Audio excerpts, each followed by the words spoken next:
رمضان ہر دن نہیں آنے والا ہے اور ہر مہینے نہیں آتا ہے، سال میں ایک مرتبہ رمضان اللہ کا مہمان ہے. اس کے آنے سے پہلے اس کی آنے کی تیاریاں بھی کر لو. اپنے جسم کو ابھی سے اتنی عادت ڈالو، بلکہ جسم کو نہ صحیح لیکن دماغ کو اتنا بنا لو کہ مجھے یہ کرنا ہی ہے. میں آپ کو اس لیے بھی ایکٹیو کر رہا ہوں کہ اپنے آپ کو اتنا پابند کر لو کہ رمضان آنے والا ہے اور اس میں عبادتیں زیادہ ہوں گی. کیوں 20 رکعت کھڑے ہونے میں تمہارے جسم میں سستی اور کاہلی نہیں آنی چاہیے. ہاں ایک دن تراویح میں جوش میں آیا اور دوسرے دن افطاری کر کے صلی علی سیدنا محمد معدن الجود والکرم وآلہ واصحابہ الکرام وابنہ الکریم وبارک وسلم صلاۃ دائمۃ سرمدا ابدا. اللہ عز و جل قرآن پاک میں ارشاد فرماتا ہے، لوگوں کے حساب کا وقت قریب آ گیا لیکن لوگ غفلت میں ہیں. یہ 17ویں پارے کی شروع کی آیت ہے. اللہ تعالیٰ یوں فرماتا ہے، اقترب للناس حسابهم، لوگوں کے حساب کا وقت قریب آ چکا، وہم فی غفلت معرضون، اور وہ اترائے ہوئے غفلت میں پڑے ہوئے ہیں، منہ پھیرے ہوئے ہیں. لوگوں کو اس بات کا اندازہ ہی نہیں کہ حساب کا دن کتنا سخت ہونے والا ہے. میرے عزیزو، جب نبی پاک صلی اللہ تعالی علیہ وسلم نے یہ ارشاد فرمایا کہ میں اور قیامت ایسے ہیں جیسے 2 انگلیاں قریب ہیں، 1400 سال پہلے رسول پاک صلی اللہ علیہ وسلم نے یہ فرمایا تھا کہ قیامت اتنی قریب ہے جتنا 2 انگلیاں قریب ہیں. اور اب کے زمانے میں تو قیامت کے سلسلے میں جو حضور پاک صلی اللہ تعالی علیہ وسلم نے نشانیاں بتائی تھی وہ تقریباً پوری ہو گئیں، بڑی نشانیوں کو چھوڑ کر. اور یہ بھی حدیث پاک میں ہے کہ اگلا زمانہ اتنی تیز گزرے گا کہ تمہیں اس کا اندازہ ہی نہیں ہوگا. زمانوں پر زمانے آتے چلے جائیں گے. یہ جو آخری وقت کی نشانیاں ہیں،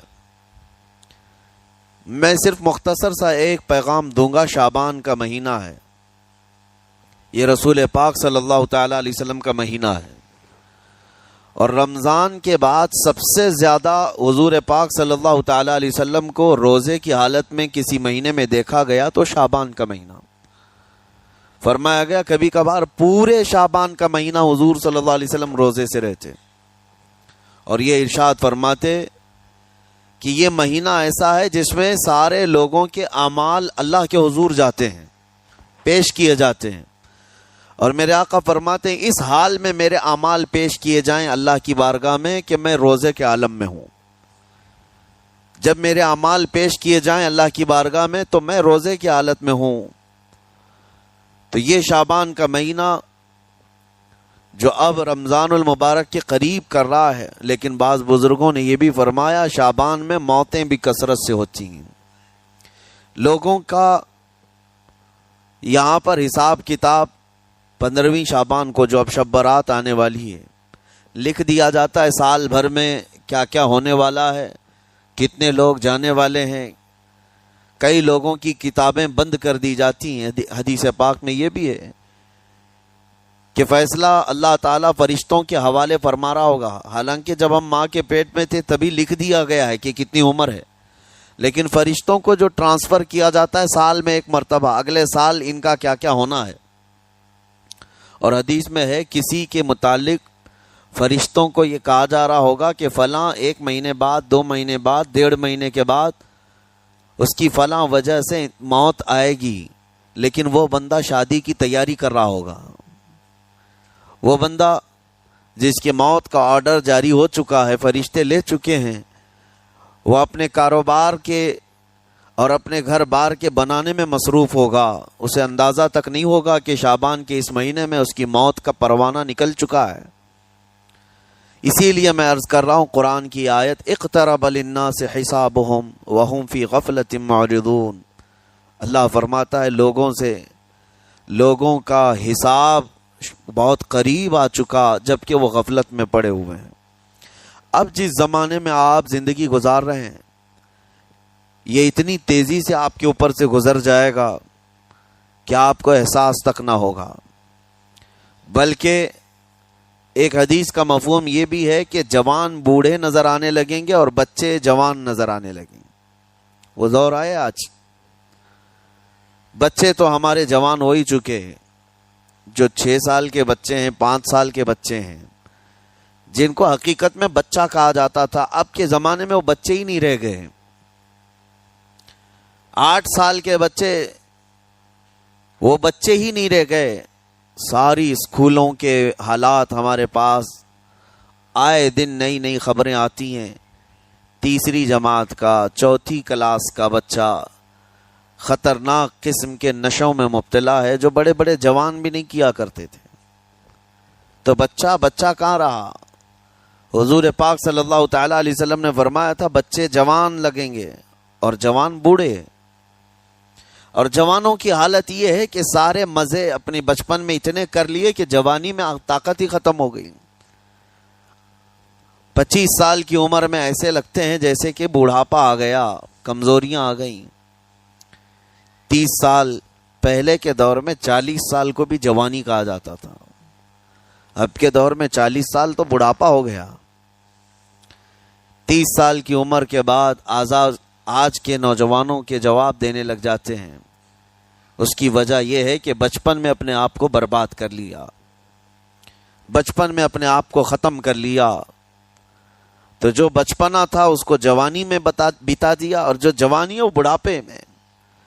اور جو بوڑھے اصل بوڑھے ہیں، جن کو 60-70 سال کی عمر ملی ہوئی ہے، یہ اللہ تعالیٰ کی طرف سے ان کے لیے نعمت ہے۔ باقی قیامت کے قریب جو حالات ہیں وہ اس طرح کے ہیں۔ اور مزید میں آپ کو یہ بھی بتا دوں کہ زمانہ ترقی کرتے کرتے تمہیں ایسا سست اور کاہل بنا دے گا کہ تم کوئی کام کے لائق بھی نہیں رہ جائیں گے۔ بہت ساری چیزیں ہم سے رخصت ہو رہی ہیں، ہمیں اندازہ بھی نہیں۔ ابھی کل ہی میں ذکر کر رہا تھا، ابھی 10 سال پہلے، 20 سال پہلے جو چیزیں ہمارے آنکھوں کے سامنے موجود تھی وہ اب غائب ہو چکی ہیں۔ خالی وقت اسے ملے تو نشہ بھی یاد آ جائے، خالی وقت اسے ملے تو عورتوں کی طرف میلان بھی بڑھ جاتا ہے، خالی وقت اسے ملے تو اس کو دولت لٹانے اور عیاشی کرنے کی فکر بھی سوار ہونے لگتی ہے۔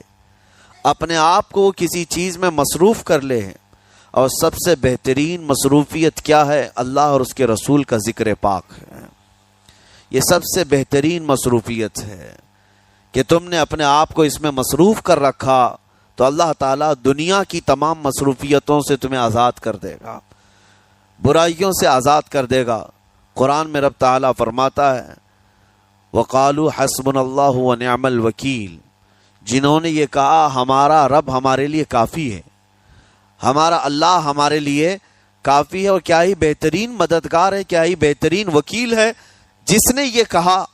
اللہ فرماتا ہے اس کے فوراً بعد آیت آئی فَانْقَلَبُوا بِنِعْمَةٍ مِّنَ اللَّهِ وَفَضْلٍ لَمْ يَمْسَسْهُمْ سُوءٌ، اللہ ان لوگوں کو اپنی خاص نعمتوں میں لے جائے گا، ایسی جگہ جہاں کوئی برائی انہیں چھو بھی نہ سکے گے۔ جنہوں نے اللہ کی بارگاہ میں یہ کہا حسبنا اللہ ونعم الوکیل، آگے بھی ہے دوسری آیت ہے نعم المولا ونعم النصیر، جس نے یہ کہا اللہ فرماتا ہے ان بندوں کو اللہ اپنی خاص نعمتوں میں لے جائے گا اور فضل میں لے جائے گا، ایسی جگہ لم یمسسہم سوء، جہاں انہیں کوئی برائی چھو بھی نہ سکے گی، کوئی برائی نہ آ سکے گی۔ اسی لیے کثرت سے اپنے آپ کو مصروف رکھو۔ یہ جو محافل ہماری ہو رہی ہیں اللہ کرے کہ ہمیشہ قائم رہیں۔ ہم ہفتے میں 1 مرتبہ ذکر کی مجلس میں آتے ہیں اپنے دل کو اللہ تعالیٰ کی یاد سے معمور کرنے کے لیے۔ ویسے کھانا تو دن میں 3 مرتبہ اور کوئی تو 5 مرتبہ کھاتے ہیں۔ اپنے جسم کا بھرپور خیال رکھا جاتا ہے، ہماری روح کے خیال کے لیے ان مجلسوں میں آنا ضروری ہے۔ یہ مجلسوں کی پابندیاں، اور اگر آپ اس کو ہی یہ سمجھ کر نہ چلیں کہ ہم نے ایک بار ہفتے میں ذکر کر لیا تو اب کافی ہے۔ ہماری گاڑی بھی جو ہے پیٹرول بار بار مانگتی ہے، اس کو جس طرح سے چلاتے ہیں اس طرح سے اس کی خواہش بھی ہے۔ روزانہ گاڑی کو اگر کہیں کھڑی کر رکھیں تو زیادہ پیٹرول نہیں لگے گا، لیکن چلتی رہے تو بار بار پیٹرول کی ضرورت ہے۔ ہم میں سے ابھی کوئی ایسا نہیں ہے جو بستر پر پڑا ہوا ہے، ہر کوئی چل رہا ہے، پھر رہا ہے، دنیا میں مصروف ہے۔ تم اپنے کھانے پانے بھی کر رہے ہو، لوگوں سے ملاقات بھی کر رہے ہو، اس کا مطلب ہے تمہاری گاڑی چل رہی ہے اور اس کو پیٹرول بار بار چاہیے، اور یہی جو ایندھن ہے، یہ پیٹرول ہے، اس کا کام یہ اللہ تعالیٰ کا ذکر کرتا ہے، تمہارے جسم کو بیلنس رکھنے کے لیے، تمہاری فکروں کو بیلنس رکھنے کے لیے، تمہارے دماغ کو صحیح سلامت ایک نہج پر رکھنے کے لیے یہ ذکر کی محافل قوت دیتی ہیں۔ اگر اس ہفتے میں آپ نے ذکر کیا نہیں ہوا تو آپ اپنے ہی گھر پر سونے سے قبل بستر پر بیٹھ کر کیوں اللہ کا ذکر نہیں کر لیتے؟ 5 منٹ 10 منٹ اس مولا کو پکار کر کے سونے میں کیا حرج ہے؟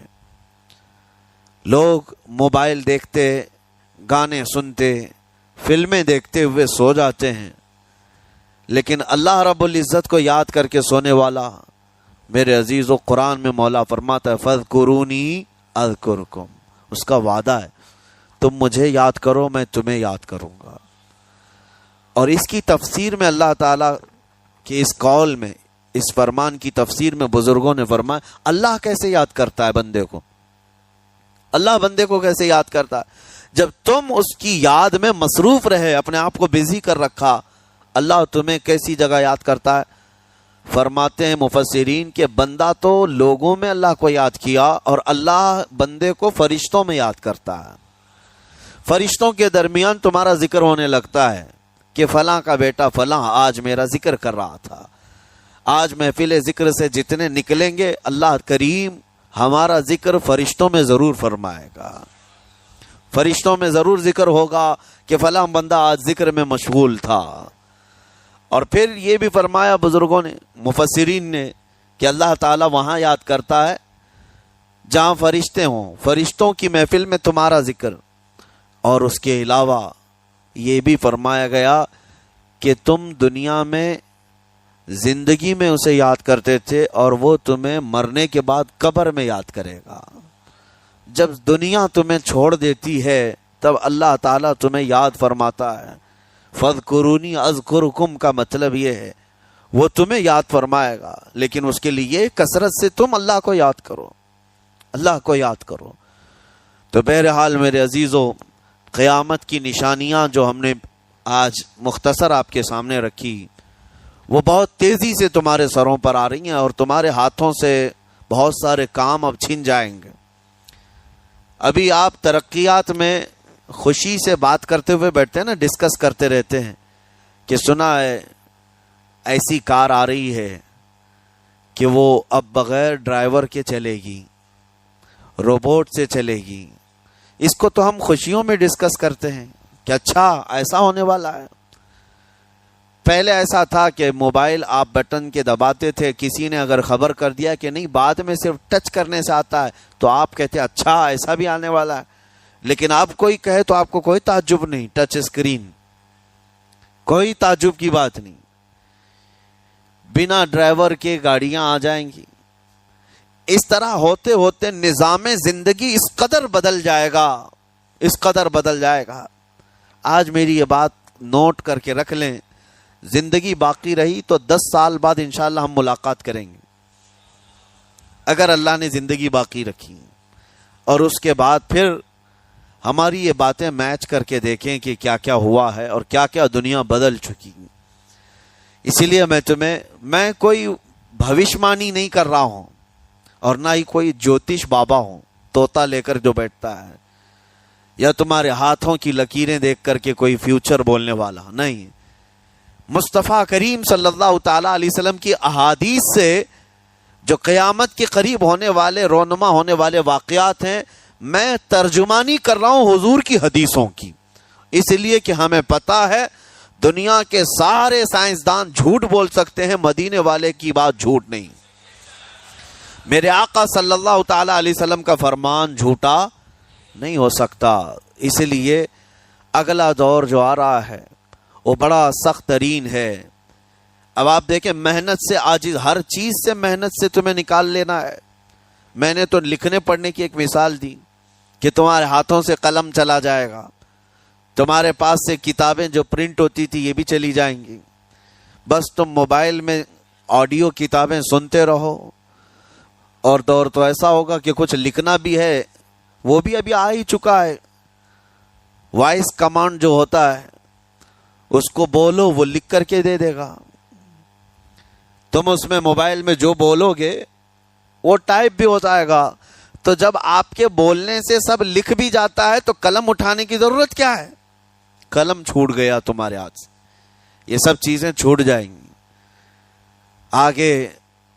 اب دور کے متعلق پیشین گوئیاں بعض سائنسدانوں نے یہ بھی کی ہیں کہ بچے پیدا کرنے کے لیے شادی ہونا بھی ضروری نہیں، یہ دنیا کا پلان ہے، یہ میں فطرت خداوندی کو نہیں بتا رہا، اللہ کے قانون کے خلاف ہے، لیکن دنیا یہ بھی چاہتی ہے کہ شادی کی بھی ضرورت نہیں، بچے ہم لیب میں پیدا کریں گے، لیبارٹری کے اندر ماں کی جیسے رحم دانی ہوتی ہے، بچہ دانی، آرٹیفیشیل اس کو تیار کر کے اس کے اندر کسی مرد کے نطفے کو رکھ کر اس کو وہیں پروان دیا جائے گا، نہ کسی یہ شادی کی ضرورت ہے، نہ کوئی عقد، نہ کوئی ایگریمنٹ، کچھ نہیں، جس کو بچہ چاہیے وہ لیب سے خرید لے، ہر طرح کی چیزوں سے تمہیں آری کر دیا جائے۔ ابھی تو بہت سارے لوگ سوال بھی کرتے ہیں ہم سے ٹیسٹ ٹیوب بیبی کے متعلق، جس کو بچے نہیں ہو رہے ہیں، کیا وہ اس طرح سے ٹیسٹ ٹیوب بیبی سے جو آج ایک طریقہ کار ہے بچے پیدا کر سکتے ہیں یا نہیں؟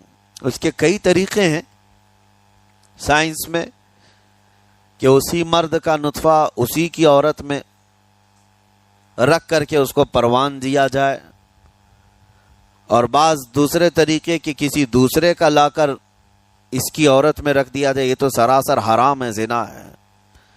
لیکن ائمہ اکرام، فقہاء اکرام نے حلال رشتے کے اندر ہی مرد اور عورت جو شادی شدہ ہیں ان کو بھی اس طریقے سے بچہ حاصل کرنے کی اجازت نہیں تھی، وہ ناجائز ہے، ناجائز ہے۔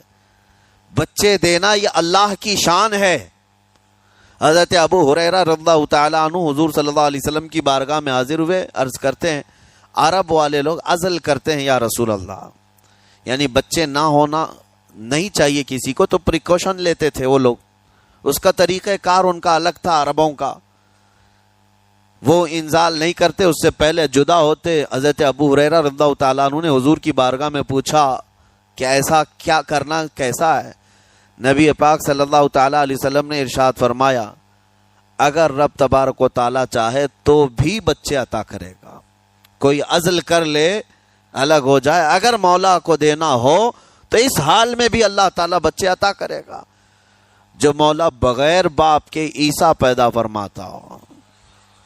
تو بہرحال میں بات الگ نہ چلی جائے اس لیے عرض کر رہا ہوں کہ اگلے دور میں سارے کام کاج تمہارے ہاتھوں سے نکل جائیں گے، آری کر دیا جائے گا اور تمہیں سست اور کاہل بنا دیا جائے گا، اور جب بندے کے پاس کوئی کام ہی باقی نہ رہے تو اس کا دماغ شیطانی بن جائے گا، اور شیطان اس کو ہانکتا رہے گا صبح سے شام تک، شام سے صبح تک۔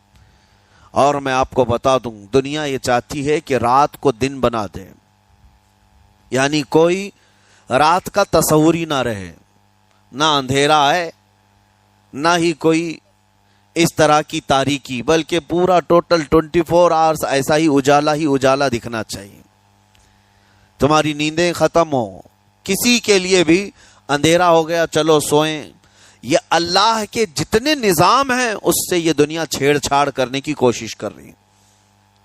یہ جو خفیہ طاقتیں ہیں دنیا کو جو چلا رہی ہیں، وہ فری میسن ہوں اور سیکریٹ تنظیمیں جو آج دنیا میں کام کر رہی ہیں، وہ قانون خداوندی سے چھیڑ چھاڑ کرنا ان کی فطرت ہے، عادت ہے۔ ہر چیز جو اللہ تعالیٰ کی بنائی ہوئی، پہاڑوں کو اپنی جگہ سے ہٹا دینا۔ عرب میں آج پتہ ہے آپ کو، سعودی میں سب سے زیادہ پہاڑ کاٹے جا رہے ہیں، پہاڑ اتنے کاٹتے ہیں وہ لوگ، پورے کے پورے پہاڑوں کو انہوں نے زمین سے الگ کر دیا، اور وہاں پہاڑ کا وجود ہی نہیں۔ مکہ میں جا کر آپ دیکھ لیں، مدینے میں جا کر دیکھ لیں، 4 سال 5 سال کنٹینیو کئی مشینیں لگا کر کے پورے پہاڑ کو صاف کر دیا، پتھر کے پہاڑ۔ اصل میں یہ نظام قدرت ہے، پہاڑ یوں ہی نہیں بنائے اللہ نے زمین پر۔ والجبال اوتادا، یہ میخ بنا کر کے اس میں گاڑ دیے گئے تاکہ زمین ہلنے نہ پائے، زمین پانی پر ہے، اور جب پہاڑوں سے چھیڑ چھاڑ کیا جائے گا زمینوں میں زلزلے آئیں گے، ادھر سے ادھر زمین ہل جائے گی۔ اور تو اور انہوں نے اپنی ٹیکنالوجی کو بڑھاتے بڑھاتے قانون خداوندی میں چھیڑ چھاڑ کے لیے کیا نہیں کیا، انہوں نے جعلی اور آرٹیفیشل ارتھ کویک لانے کی کوششیں کی، مصنوعی زلزلے، مصنوعی بارش ہوتی نہیں، لیکن پورے کلاؤڈ کو جمع کر کے، بادلوں کو جمع کر کے ایک جگہ، اور پھر اس کو کیمیکل کے ذریعے سے پانی برسا دیا جائے۔ لوگوں کو لگتا ہے کہ ابر چھا گیا اور پانی آنے لگ گیا، یعنی بارش بھی مصنوعی برسائی جائے، ہوائیں بھی مصنوعی چلائی جائیں، پہاڑ بھی کاٹ دیے جائیں، جعلی زلزلے لائے جائیں۔ سونامی کو بھی لانے کی ترکیبیں ان لوگوں نے سوچی کہ زیر زمین جو لاوا ہوتا ہے اس کے اندر دھماکہ کر دیا جائے تاکہ پانی کی موجیں بے قابو ہو کر بہت زیادہ لہریں اٹھ جائیں اور دنیا میں تباہی مچائیں۔ بیماریاں اللہ کی طرف سے آتی ہیں، لیکن بیماریاں یہ لیب میں بنانے کی کوشش کرتے ہیں کہ وائرس بنائے جائے اور لوگوں کے درمیان چھوڑ دیے جائیں، جس کو آج دنیا کی بڑی طاقتیں بایو ویپن کا کہتی ہیں، یعنی ہتھیار صرف گولہ بارود بندوق اور میزائل ہی نہیں ہے، ہتھیار یہ وائرس بھی ہیں، کیمیکل بھی ہے، دوائیوں کی شکل میں۔ یہ برسوں سے یہ تنظیمیں اس بات پر کام کر رہی ہیں، حتیٰ کہ یہ نظام قدرت کو، نظام خداوندی کو پورے اکثر بدلنے کے لیے انہوں نے مردوں کو عورت بنانا، عورتوں کو مرد بنانے کی بھی مہم چھیڑ رکھی ہے۔ ٹرانسجینڈر، ان سب کو خاص قانونی حق دیا جائے گا، اور مرضی سے آدمی اپنے جینڈر کو، اپنی جنس کو چینج کروا لے۔ یہ قانون خداوندی میں چھیڑ چھاڑ ہے نہیں، اور انسان کو جس کام کے لیے پیدا کیا گیا تھا اس کام سے اس کو عاری کر دیا جائے، کاہل بنا دیا جائے۔ اسی لیے دیکھیں، وہ رحمان مولا چاہے تو تمہیں گھر میں بٹھا کر خوب رزق دے، وہ غفار ہے جو چونٹیوں کو اپنے سوراخ میں رزق دیتا ہے، مچھلیوں کو پانی کے اندر رزق دیتا ہے، وہ اشرف المخلوقات کو کیوں نہیں کھلائے گا؟ لیکن اس کا حکم یہ ہے، قُضِ اِذَا قُضِيَتِ الصَّلَاةُ فَانْتَشِرُوا فِي الْأَرْضِ، جب نماز پڑھ لو تو زمین میں پھیل جاؤ اور اللہ کا رزق ڈھونڈو۔ یہ نہیں کہ گھر میں بیٹھ کر کے تم پکارتے رہو رزق آ جا، رزق آ جا، رزق آ جا، یہ نہیں ہے۔ تمہیں کیوں؟ تم کاہل اور سست نہ بنو، تمہیں فرمائے گا ہاتھ پیر چلاؤ۔ نبی پاک صلی اللہ تعالی علیہ وسلم نے ارشاد فرمایا، دنیا کا سب سے بہترین رزق وہ ہے جو اپنے ہاتھوں کی کمائی، محنت سے۔ اور حضور فرماتے ہیں اللہ کے نبی داؤد علیہ السلام لوہے کا کام کرتے اور خود اپنے ہاتھوں سے لوہے کو تپا کر کے نقش بناتے، اور لوہے کی زرہ جو جنگوں میں پہنی جاتی یہ بنا کر کے بیچتے تھے، اور اس کی آمدنی سے حضرت داؤد علیہ السلام اپنا گھر چلاتے تھے۔ حضرت ادریس علیہ السلام کپڑے سلتے تھے، درزی کا کام کرتے اور اپنا گھر چلاتے۔ حضرت ابراہیم علیہ السلام گھر بنانے کا کام کرتے رہے۔ اسی لیے نبی پاک صلی اللہ تعالی علیہ وسلم نے فرمایا اللہ کے سارے نبی اپنے ہاتھوں کی کمائی کھایا کرتے تھے، کوئی گھر بیٹھ کر کے نہیں۔ جو لوگوں کو آج یہ شوق ہے کہ بس کسی کو جائیداد میں کچھ پراپرٹی ملی تو کرائے پر چڑھا دو اور کرایہ کھاتے رہو، کیوں محنت کرنا ہے؟ کوئی کام کیوں کرنا ہے؟ میں یہ نہیں کہتا کہ کرایہ مت کھاؤ، کھاؤ کرایہ، لیکن اپنے جسم کو ایسا کاہل اور سست بناؤ گے تو یہ شیطان کی آماجگاہ بن جائے گا دماغ، اور اتنے گناہ ہو کرنے لگ جاؤ گے کہ تمہارے کنٹرول میں نہیں رہے گا۔ تم اس کو جتنا خالی اور سست چھوڑو گے، یا آلریڈی جو سائنسدانوں نے چوہوں پر ایکسپیریمنٹ کر کے جو دیکھا، اکثر ایسا ہوتا ہے کہ چوہوں پر جو تجربہ کیا جاتا ہے انسان کے فطرت سے بہت زیادہ میل کھاتا ہے چوہوں کی طبیعت. اسی لیے آپریشن تھیٹر میں بھی سکھانے کے لیے چوہے اور مینڈک کا استعمال ہوتا ہے. دوائیاں بھی جو سب سے پہلے بنتی ہیں وہ چوہوں کو کھلا کر دیکھی جاتی ہیں. انسان کی طبیعت زیادہ اس سے میل کھاتی ہے. تو جو چوہوں کو ساری سہولیات دے دی گئی تھی تو وہ آپس میں شہوت میں مبتلا ہو گئے اور ایک دوسرے کا قتل کرنے لگے. یہی حال انسانوں کا بھی ہوگا. جب ان کو ساری سہولیات ایک جگہ مل جائیں گی تو یہ ایک دوسرے کا قتل شروع کر دیں گے. یہ کثرت سے گناہ کرنے لگیں گے اور ایک دوسرے کا قتل کریں گے. اسی لیے آپ کو میں جو بات کہہ رہا تھا وہ ادھوری رہ گئی. وہ رب تبارک و تعالی چاہے تو گھر بیٹھا کر تمہیں کھلائے, لیکن آپ مجھے یہ بتاؤ, یہ جو مسجد میں بلاتا ہے تمہیں رب تعالی 5 وقت, فجر میں, ظہر میں, عصر میں, مغرب میں, عشاء میں, اور ہر ایک میں تمہیں اپنی پیشانی زمین پر رکھنی ہے. ہاں, ایک مخصوص طریقہ ہے. کیوں؟ اللہ کریم کیا تمہارے ان اعمال کا محتاج ہے؟ محتاج ہے رب تعالی کہ تم جتنے سجدے کرو گے اس کا پاور بڑھے گا, اس کی طاقت بڑھے گی, تمہاری عبادتوں سے اس کے خزانے بڑھیں گے؟ کچھ نہیں ہونا ہے. وہ بے نیاز ہے, اللہ الصمد, وہ بے نیاز ہے. لیکن تمہیں یہ جو پریکٹس کرائی جاتی ہے وہ اسی لیے کہ تم سست اور کاہل نہ بنو. کسی گاڑی کو زیادہ دن گیریج میں رکھ دیا جائے, چاہے وہ نئی کیوں نہ ہو, زنگ لگ جاتا ہے اور اس کے بعد پھر اس کے اندر خرابیاں شروع ہو جاتی ہیں. انسان اپنے آپ کو اسی طرح کاہل رکھ دے, سست رکھ دے, تو پھر اس کے اندر بھی عجب عجب قسم کی بیماریاں, وہ گناہوں کی بیماریاں بھی شروع ہوتی ہیں اور جسمانی بیماریاں بھی شروع ہوتی ہیں. اسی لیے تمہیں 5 وقت یہ پریکٹس بھی کرائی جاتی ہے کہ نمازیں پڑھتے رہو, اپنے آپ کو بزی رکھو. تم بار بار پیشانی زمین پر جھکاؤ اور اٹھاؤ, جھکاؤ اٹھاؤ. یہ پریکٹس اسی لیے کرائی جاتی ہے کہ تمہارا جسم سست اور کاہل نہ رہے. اللہ کریم بندوں کے تمام مصالح اور ان تمام حاجتوں کو بہتر جانتا ہے کہ بندہ کس میں بہتر ترقی کر سکتا ہے. اسی لیے میرے عزیزو, اپنے آپ کو خالی مت چھوڑو, اپنے آپ کو خالی مت چھوڑو. اور وقت ہمارے پاس اتنا کم ہے کہ حساب دینے کے وقت ہمیں سب کو پتہ چل جائے گا قیامت کے دن. یہ بھی روایت میں ملتا ہے کہ بندہ یہ یاد کرے گا کہ میرے پاس اتنا وقت تھا, کاش میں کچھ نہ کرتا تسبیح لے کر بیٹھا ہوتا, کاش میں کچھ نہ کرتا دعائیں ہی کر رہا ہوتا, تو اللہ تبارک و تعالیٰ اس کا بدلہ مجھے قیامت میں عطا کرتا. لیکن جنہوں نے اپنے اوقات کو یہاں پر خالی گنوا دیے, فضول میں برباد کیے, وہ بہت پچھتاوے میں ہوں گے, بہت پچھتاوے میں ہوں گے. جتنا وقت اپنے پاس باقی ہے اس کو مصروف کر دو, اس کو مصروف کر دو.